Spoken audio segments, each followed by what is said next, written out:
Hello my dear listener and welcome to our channel. I'm Tommy Jansen, just an average guy in my early 40s.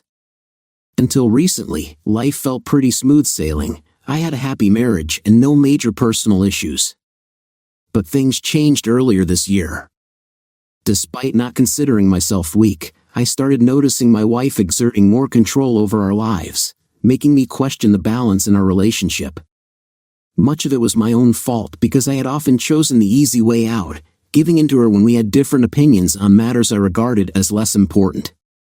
The problem was that I noted those differing opinions appearing more often, and it was high time I dug in my heels and stopped it before they became too common. Sandra, my 39-year-old wife, used a simple tactic: affection and good cooking when things went her way, and the opposite when I had objections. However, the main reason I chose the easy path was that I was usually too busy to care about daily matters. I was working as an engineer at the local branch of a nationwide construction company in the county capital, and we were very busy during the summers. I spent some time at the golf club, which Sandra didn't like very much. Last year, I spent a lot of time at the riding club stable where our 13-year-old daughter, Lena, had her horse, a gift from Sandra's parents. Since Sandra was afraid of horses, she insisted I help Lena take care of the horse. At first, I didn't enjoy it, but then I met Marianne, a friendly mother of one of the other young girls at the club, who helped make my visits enjoyable. Marianne patiently showed me the ropes since my knowledge of horses was limited. In return, I helped her with the heavy jobs because her husband claimed to be allergic to horses and refused to come to the stable. We had a good time together, but it was purely platonic, no affairs in sight. However, I can't deny my heart raced a bit when one day she joked, "I would seduce you within seconds if we were single." It seemed she noticed some hope in my expression because she followed up by saying she was currently quite unhappy with her husband and asked, "Are you the same nice guy at home as you are here?" I suggested she try me if we were both single, and she promised to do that. Both Sandra and I made good money, allowing us to afford a pleasant life. Thanks to my job's solid bank connections, I had invested in a house in a nice area where we had many good friends. Many of our friends envied me, as they only saw the sunny side of Sandra, who was the perfect hostess during our dinners and parties. Sandra and I met in line at the check-in desk at the nearest airport during a holiday trip to the Spanish island of Majorca. Both of us were there with friends, and our groups met in line, which led to us running into each other several times at various spots on the island. I got her cell phone number, called her, and invited her to dinner at a nice restaurant, which marked the beginning of our love story. We stayed in touch even after returning from the island. Our chemistry was strong, and we were both usually very satisfied with our time together. However, Sandra's snobbish friends didn't accept me as her boyfriend when we were back home. They had no qualms about their actions during our holiday in Spain but seemed to believe that what happened on the Mediterranean island should stay there. Some regarded me as beneath them due to my first name and my background, having grown up in an infamous area of our city. Such simple matters as the area I grew up in weren't bad, and my stable job and current lifestyle didn't seem to matter to some of them. To my great relief, Sandra never agreed with her snobbish upper-class friends on that matter. While she might have appeared to be a trophy for me, I never saw her that way. To me, she was simply a lovely girl who happened to have wealthier parents. After a few months, Sandra had some issues with her medication, and her doctor suggested she skip it for a while. However, our spontaneous moments without taking precautions led to an unexpected pregnancy a few months later. This prompted us to marry quickly, as both of us wanted to ensure a stable environment for our child. To my relief, her parents had no objections. As their only child, Sandra received a beautiful summer house by a picturesque lake outside our hometown as a wedding gift. This was a clever decision by her parents, allowing them to resolve maintenance issues while still enjoying the property as they wished. I owned our house in town before we married and kept that as my private property to balance out her summer house. We shared everything else, and there was never any talk of my house or your house. I genuinely liked Sandra's parents. They had successfully run a furniture factory before selling it for a good price and buying a nice house in Marbella, southern Spain, when her father turned 60. I enjoyed visiting them there, but Sandra wasn't fond of the hot climate, which made me realize we could face challenges if she were to inherit that house. Sandra worked at one of the leading insurance companies and had recently been promoted to a vice department role for special projects. To my disappointment, I slowly began to sense that her new position was negatively affecting our marriage. She wasn't the same Sandra I had known before. When I asked if she had any problems, she simply said she had many new things to learn at her job, which was why she was more tired than usual. She assured me everything would improve once she got the hang of it. Unfortunately, even our intimacy began to suffer due to her changed behavior. Although I didn't see any obvious signs of an affair, no late nights, no new outfits, and no strange phone calls, she reacted angrily when I jokingly suggested she might be involved with someone else after a less than stellar Saturday night. While she rarely spoke about her job at home, she had been boasting over the past couple of weeks about working on a significant contract. Though she claimed to trust me completely, she didn't share many details about her project. I knew quite a bit about what was happening in our city and had my suspicions, but since it didn't seem crucial, I didn't press her for more information. Then everything changed one Tuesday evening when Sandra came home from work looking strange. I sensed immediately that something was off and asked, "What's the matter? Have you been fired?" "Of course not. Quite the opposite, in fact. We're almost finished with a big project and have a successful deal," she replied. Yet, I could tell she was far from in a celebratory mood. "Please don't try to make a fool of me. I can tell something's bothering you." She hesitated before admitting, "You're somewhat right. I have another important project to think about, and it's connected to the first one." "Okay, so what's the problem?" "The second project is out of town and requires some traveling, possibly even overnight stays. The first trip will be this Friday." I felt uneasy about her attempt to share good news before mentioning her main concern about the trip. The mention of Friday night raised my suspicions. I asked where it was, and she told me the name of a small town on the coast, only 45 kilometers away. I was shocked. I began to worry that she might be involved in something questionable, but I pretended to know nothing more than what she had already shared. "So, you'll be staying overnight when it only takes half an hour to get home? The responsible manager can't be there before 5, and we'll need time to review the property before we can sign the deal. After that, it's my job to host a dinner that my company has organized to celebrate the deal and our future business connections." Nothing seemed amiss about that, though I felt I knew how she would respond. I asked, "It depends on what kind of property you'll be inspecting, considering your education is limited to economic matters." She replied, "It's a large leisure area with 45 holiday chalets." Just as I suspected, Sandra had become involved in business with Oscar, who had likely deceived her and her incompetent boss. I knew Oscar from childhood. We grew up in the same neighborhood. He had once sold a car to the local slumlord's daughter, married her, and had 2 children. Their marriage turned into a peculiar arrangement, with her having a secret girlfriend and Oscar boasting about his affairs with several married women. At the leisure area, where Oscar had a well-equipped chalet, he and his wife had an important agreement to keep their affairs out of their hometown. Oscar was well regarded by his wealthy wife's family because the slumlord's son wasn't bright enough to be of any help in their family business. Oscar, however, was ruthless enough to fit in perfectly. Having been involved in the local construction industry, I had heard the rumors about Oscar's dealings. I knew he had recently acquired an entire area with about 500 rundown apartments from the community, which was trying to rid itself of a bad reputation as a declining area. I decided to play along for a little while longer and said, "This seems to be quite a strange situation. Will that dinner really take the whole night? How many people from your office are going?" "Only me this time, and there will be some good wine included in such an important celebration dinner," she replied. "Do you really want me to be a drunk driver?" I asked. "Do you believe you have the necessary qualifications to assess those 45 chalets, which are in varying states of repair? I could come with you and help for free and drive you home afterward. It's not a final survey, just a simple inspection for more information about the project." "No thanks," she said. "In my position, I don't want you involved in my work. Haven't you heard of taxis? They still exist in this country, and they would probably even be cheaper for your company than a room at a decent hotel by the coast."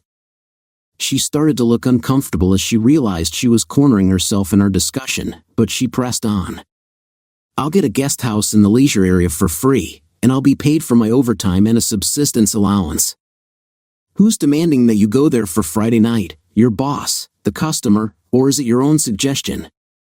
"My boss, of course. He intended to go himself, but he's busy elsewhere, so he suggested that I represent our company in this very important deal. It will be a great opportunity for me, and there's no reason for you to interfere in my work." At that point, I couldn't hold back my frustration. A great opportunity to be involved with Oscar? You should know there are cameras in his chalet. She was taken aback by my outburst and fell silent, so I continued. "Oscar has a reputation for sharing his videos with his golf club friends. I'm sure his latest video with you would be quite a spectacle among them. Both Oscar and I are members of the same golf club, and he has bragged about having hidden cameras in his guest accommodations, likely inviting you there under the pretense of business discussions. Oscar had a well-equipped chalet with an office and a guest room connected to his own bedroom. He once showed me pictures of him with a beautiful business owner's wife after a maintenance negotiation, suggesting that I could join if I was more interested in collaborating with him. I had firmly told him to take a one-way trip somewhere far away. Oscar often claimed that such pictures served as an irresistible invitation for women, as they would often agree to meet him after seeing them, with his promise that no one else would see those images. Not all the women he entertained in his chalet were coerced. Many enjoyed the attention from someone infamous like Oscar and willingly participated in his escapades. I was surprised he would try his tricks on my wife, but it could have been a retaliatory move against me because my company had refused to take on any cheap, unapproved jobs for him. He had made some sour comments about paying me back with interest when we met at the golf club. Many of Oscar's dubious actions were well known in the business community and should have been known by Sandra's boss as well. The knowledge that her boss had somehow convinced my conservative wife to spend a night in Oscar's chalet was shocking. She wasn't naive and should have understood the implications of such an arrangement. Now, she sat sobbing at the table. "It's not what you think. It's not anything like that," she insisted. "No, it's much worse. This is probably a disaster. But remember, if you want to be involved with Oscar, you can forget this marriage. Do you understand?" She didn't reply, so I raised my voice. "Do you understand that getting involved with Oscar will end our marriage?" She nodded. I picked up the phone book, called Oscar's mother, introduced myself as a childhood friend, and obtained his private number. When his wife, Emily Pyler, answered, I explained who I was and said I had an important business matter to discuss with her husband. She told me Oscar was at the golf club. I thanked her for the information and turned to Sandra, who was still sobbing. "I have some important business to handle," I said, and headed for the door. Sandra was obviously in shock. My reaction was not what she was used to. I felt overwhelmed, as if I were a camel whose back had finally broken under the last straw. When I opened the car door, she rushed to the entrance and shouted after me, "Don't do anything stupid. If you harass Mr. Pyler, I'll file for divorce." I went straight to the golf club, got information about when Oscar and two others had started playing, and anticipated he'd be at hole 15. When I saw him in the distance, he recognized my purpose and threw his club down, attempting to flee. It took me almost 100 meters to catch up to him. I didn't waste time arguing. I felt he deserved to face the consequences for damaging my marriage. I knew I had limited time before his friends or other players would intervene, so I did my best to make it a memorable encounter for him. A couple of solid punches sent him to the ground, and I used the remaining time before being interrupted to assert my anger. When his friends and some other players arrived, I told them not to try to stop me and walked away toward the clubhouse where my car was parked. There, a police car with two young officers waited. They politely asked if I preferred to handle things the easy way, which I agreed to, getting into the back seat of their car. There wasn't much conversation during the ride to the station, where I was taken to a small office and asked many questions. I recounted my story about Oscar, who had envied my marriage, and how he had attempted to provoke a confrontation at the golf club. I told them I had defended myself against his aggression. I didn't think the officer believed all of my account, but it didn't seem to matter as he recorded what I said. After signing my statement, I was placed in a holding area while he contacted a prosecutor. About 5 hours later, I was released and driven back to the clubhouse by a patrol car. I knew my chances of avoiding a trial were quite good because such cases usually got pushed to the back of the pile, and if nothing happened within 2 years, they would be dismissed. When I returned home, Sandra was still in the kitchen. "Where have you been?" she asked. "At the police station." "What did you do there?" "Not much, just answered their questions about your friend Oscar at the golf club." Suddenly, her face drained of color. "Holy Lord, what have you done to Oscar Pilar?" "It's not my fault that he's so fragile. He confronted me, and now he's at the hospital." I knew that was far from the complete truth, but I continued with my version in case they investigated at her workplace and asked what she had told her colleagues. Sandra looked at me, tears in her eyes. "I'll sleep in the spare room tonight." I heard her lock the door from the inside. I realized that there had been much happier times in our marriage. She was up early the next morning, and the only thing she said to me before leaving for work was that we needed to have a serious talk that evening. I agreed. The first thing I did at my job was contact the lawyer who had previously handled some cases for the company. He had a reputation for being tough and efficient, and we had become friends over the years. He promised to help me pursue Sandra's employer. A half hour later, he called back to say he had set up a meeting with the district chief at Sandra's job for 2 o'clock that same day. At 2 o'clock on the dot, my lawyer and I entered the district chief's office, where he and Sandra's boss were waiting for us. It was clear that the insurance company directors held my lawyer in high regard because they agreed to his statements without much resistance. Sandra's boss appeared quite frightened, and my lawyer pressured him into admitting that, although he was aware of Oscar's reputation, he had insisted that Sandra accompany Oscar for what he claimed was a routine survey of the chalet. He also implied that she would spend the night there with him, denying any inappropriate intentions. My lawyer pointed out that even someone with little understanding should have recognized what Oscar expected. The district chief began to sweat when my lawyer accused him of acting irresponsibly and explained the potential legal consequences for those who exploited women in such situations. We even signed an agreement stating that they would cancel the deal with Oscar Pilar and cover all my lawyer's expenses. I wasn't sure I would have received anything more than high costs for myself had we pursued this in court, but the district chief knew that the negative publicity would cost them far more than our agreement. I believe he realized I had done him a favor by ensuring they canceled Oscar's contract, as Sandra's team had clearly mishandled negotiations with someone like Oscar. After the meeting, I contacted a friend at the insurance company that my employer worked with and informed him that Oscar Pilar's insurance on his new property had been canceled and would soon be back on the market. He promised me a fair bonus if they secured the contract. When Sandra came home that evening, her demeanor was fierce, and I couldn't catch much of what she screamed, but it was clear I was not her favorite person at the moment. She packed a suitcase, shouted something about her summer house, and left. Our daughter Lena appeared scared by her mother's outburst, but since Sandra didn't ask her to join her, Lena stayed with me without any further questions. We went to the stable, where I met Marianne, who had a small but noticeable bruise. She confided that her husband had hit her during an argument about credit card bills from his online poker games. When I told her that Sandra had moved out to the summer house because I had stopped her from spending the night with a client, Marianne gave me a heartfelt hug that unexpectedly turned into our first kiss. Still holding her, she asked, "Don't you think we would have fewer problems if we lived together instead of with our spouses?" I simply replied, "Yes," and kissed her again, this time more passionately.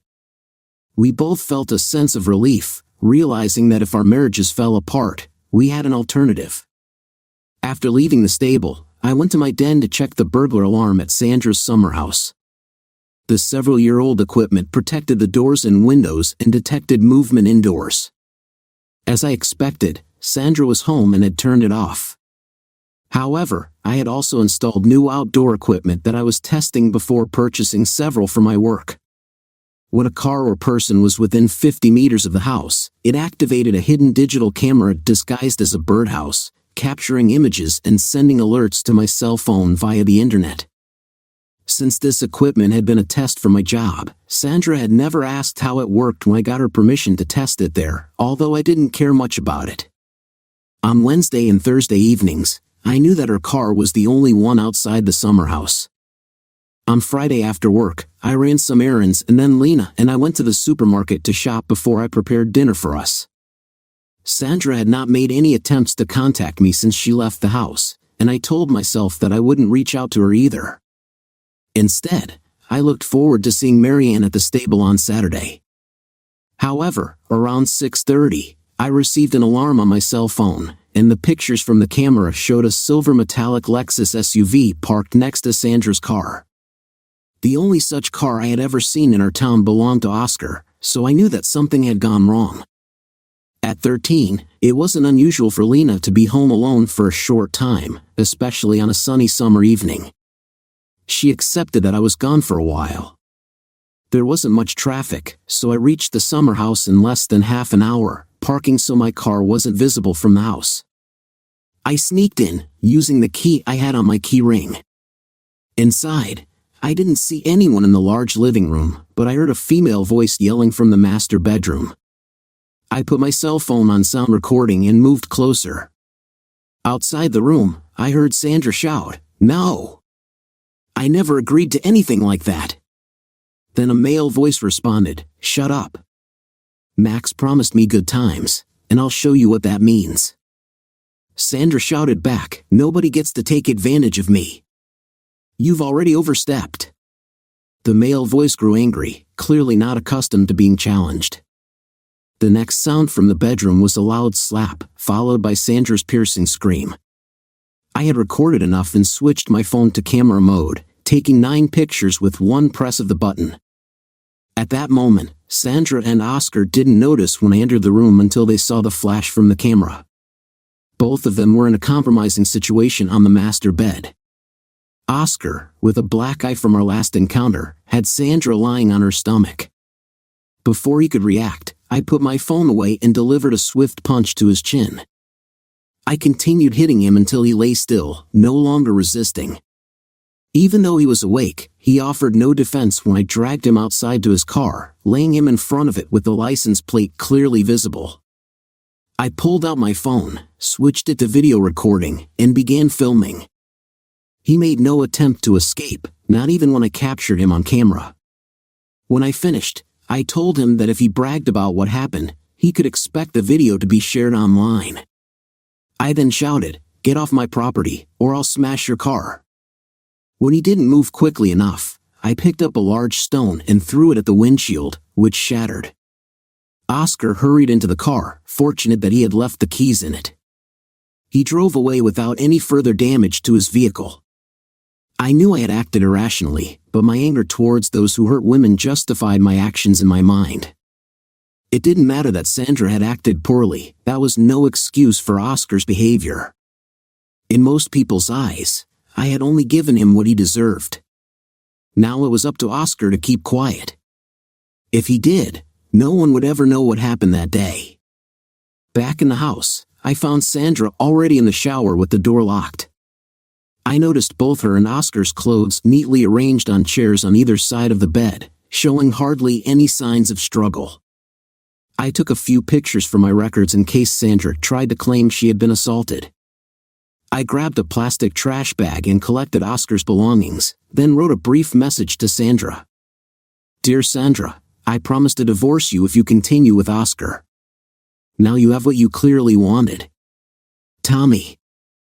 I suspected she would stay in the shower until I left, so I took the bag and made my first stop at Oscar's house. The garage door was open, but Oscar's car wasn't visible. I walked up to the front door and rang the bell. When Oscar's wife answered, I handed her the bag and explained how I had found these items in the master bedroom of my summer house. Then I continued with a less than truthful story about how, when I entered the house, poor Oscar had left both my wife and his belongings behind when he ran away in a hurry. Unfortunately, he stumbled on the doorstep and probably hurt himself a bit when he fell. To my surprise, she smiled and thanked me for taking care of his belongings. I told Lena that her mother and I were having problems and would probably live apart for the time being, but she could see either of us whenever she wanted. She said that was fine with her because several of her friends were in similar situations, and it usually worked without issues. Afterward, I thought there would be no harm if Sandra's parents heard my version first, so I called them in Spain and told them that I had found Sandra with Oscar, one of the worst characters in town, at her summer house, and that our marriage was beyond repair. I reassured them that, regardless of what Sandra and I were going through, Lena was still their granddaughter.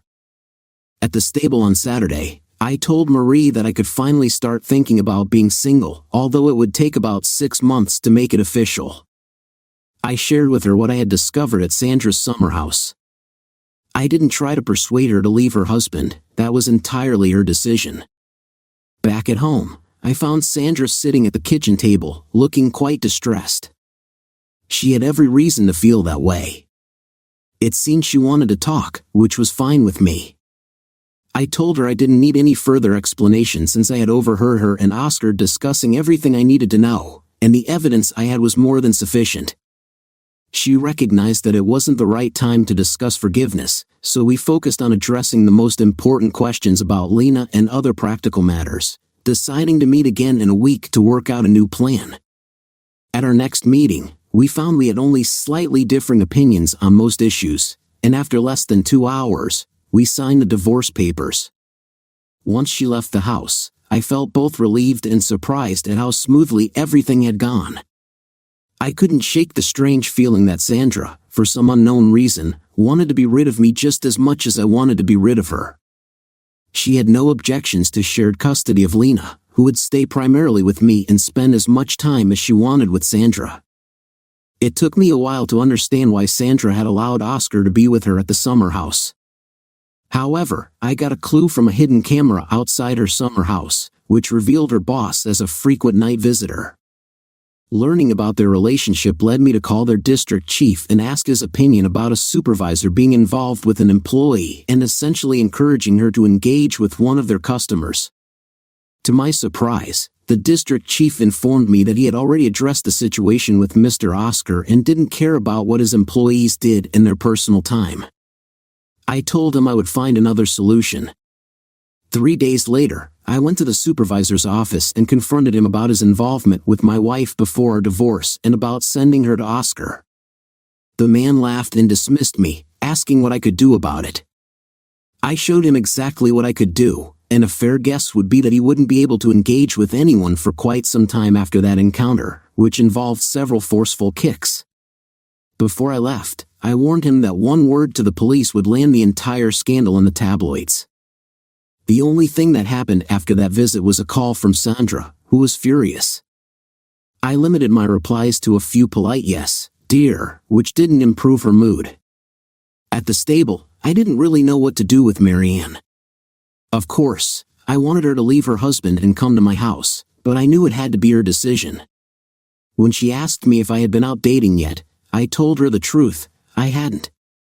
She continued, "What would you say if I left my husband?" I replied, "The best possible solution would be with you. Can I trust you?" "Yes." Nothing more was said on that matter during the entire following week until she called me one day at work. She told me that the local gambling shop owner had contacted her about her husband's debts. When she confronted him at his job, they had gotten into a terrible quarrel, which ended with him threatening to beat her when he came home after work. Now, she didn't dare go home.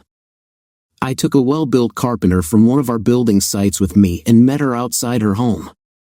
She gathered her 2 children and everything she wanted to bring with her for the time being without any problems. At my house, I let her and her children take over the master bedroom so they could be together during their first night, which must have been a difficult experience for all of them. Marianne and I didn't have any intimacy before she decided to divorce her husband and sign the papers. He intended to fight against it, which I regarded as a demonstration without any real significance. In the meantime, we reorganized the house so both of Marianne's kids had their own rooms. To our great pleasure, Lena and her children, who already knew each other from the riding club, acted like sisters in many ways. Her son, Alexander, and I became friends quickly. I became his soccer dad. Marianne's and my first intimate encounter was memorable. We shared such tenderness and connection. She was much more active than Sandra and encouraged me to try things I hadn't done in the last 20 years. Marianne became so pleased that she began to cry from pure happiness. She told me that during the last 5 or 6 years, her husband had only been interested in quick encounters whenever he felt up for it. We both admitted that we had dreamed of that night for a long time. Before anything happened, it felt advantageous for both of us that it wasn't our love for each other that had ended our marriages, and no one could blame us for finding a new love after our spouses had damaged our relationships. Sandra and I had a long, serious talk when we met at a cafe to resolve some matters about Lena. Even though I knew all I wanted to know about her infidelity, I never asked her any further questions about her relationships with Oscar and Max. To my great surprise, Sandra began to confess that destroying our marriage was the most foolish thing she had ever done in her life, and she regretted it deeply because she missed me and our family life so much, realizing she had lost me forever. Her confession was almost a cliché. It began with her and Max going out for lunch at different restaurants. After a while, they developed a strong personal relationship but had no intimacy until Max told her she would be promoted to vice boss, with a fair chance to get his job when he got his anticipated promotion to district chief. They celebrated this with lunch at a small hotel, where Max had booked a room, and they took the afternoon off. She felt remorse when she got home, but the prospect of being the first woman at such a high level in their district office cooled her guilt. She didn't love Max, had no intentions of leaving me, and regarded him only as a very good friend and an important mentor. Their weekly encounters became an enjoyable part of the job.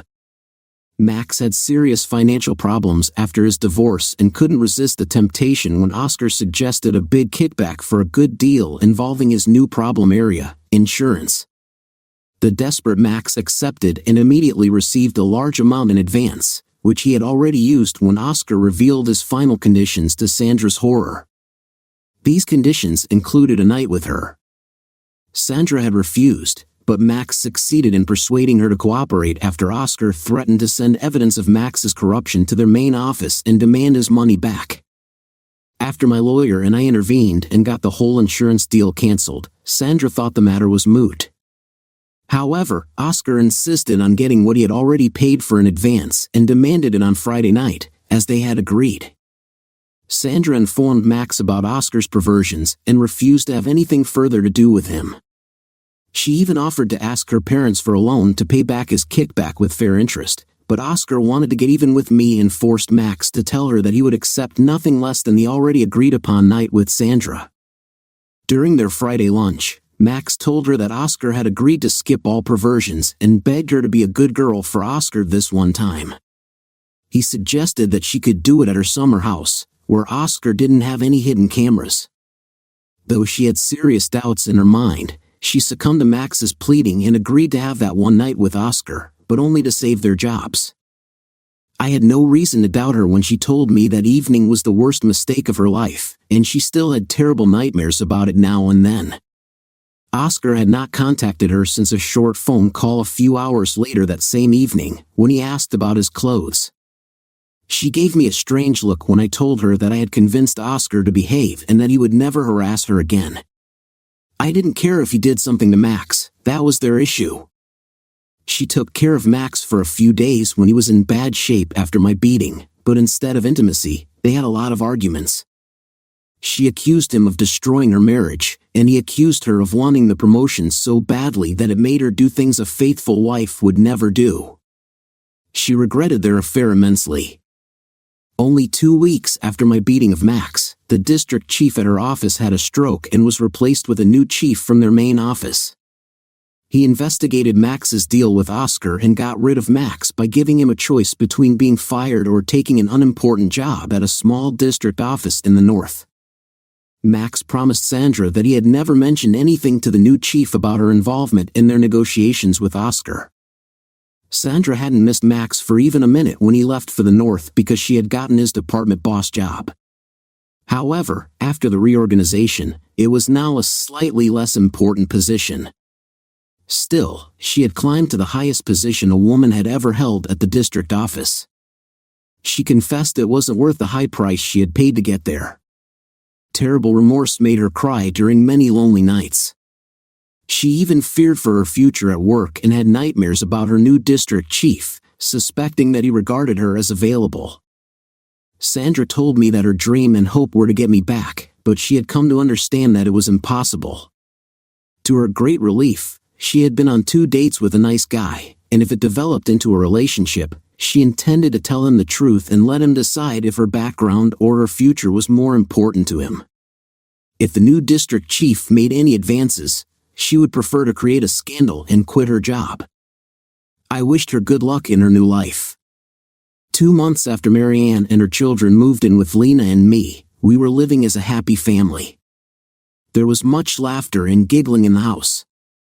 Our family fun on Friday evenings was such a joyful event that none of the children wanted to miss it by visiting their other parent. I was a happy man again, with a loving wife. Dear listeners, please share your thoughts in the comments section below, and don't forget to like, share, and subscribe.